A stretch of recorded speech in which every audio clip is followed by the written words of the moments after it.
KwabaseGalathiya isahluko 6.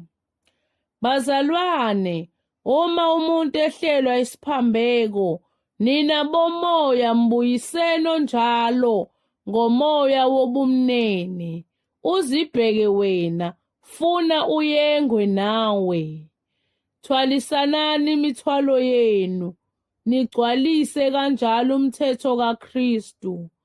Ngokuba uma umuntu ezishaya utho engelutho uyazikhohlisa. Kepha makube yilowo nalowo ahlole owakhe umsebenzi. Ikhona eyakuba nokubongwa ngokungokwakhe yedwa, kungengokomunye. Ngokuba yilowo nalowo uyakuthwala owakhe umthwalo.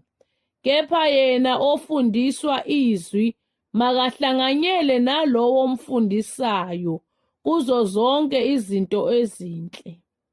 Ningaduki, uNkulunkulu akahlekwa, ngokuba lokho akuhlanyelayo umuntu, lokho wokuvuna. Ngokuba ohlwanyelela inyama yakhe uyakuvuna ukubhubha kuyo inyama, kepha ohlwanyelela umoya uyakuvuna ukuphila okuphakade kumoya. Kepha masingakhathali ekwenzeni okuhle, ngokuba siyakuvuna ngesikhathi esifaneleyo, uma singadangali.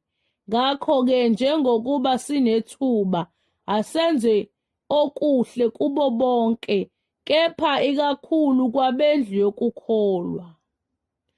Ake nibone ukuloba okungaka enginilobele ngakho ngesami isandla. Bonke abafuna ukubukeka enyameni ibona abaniphoqela ukusoka. Kuphela ukuba bengayi kuzingelwa ngenxa yesiphambano sikaKristu, ngokuba ngisho bona abasokayo nabo kabawugcini umthetho, kodwa bathanda ukuba nisoke ukuze bazibonge ngenyama yenu. Kepha kimi makungabikho nakanye ukuzibonga, kuphela ngesiphambano seNkosi yethu uJesu Kristu, okubethelwe ngaye izwe kimi nami kulo izwe. Ngokuba nakusoka nakungasoki akulutho, isidalwa esisha kuphela. Bonke abahamba ngale ndlela makube kubo ukuthula nesihawu, yebo u-Israyeli kaNkulunkulu. Mangingabe ngisakhathazwa muntu, ngokuba ngiphethe emzimbeni wami izimpawu zikaJesu. Umusa weNkosi yethu uJesu Kristu mawube nomoya wenu bazalwane. Amen.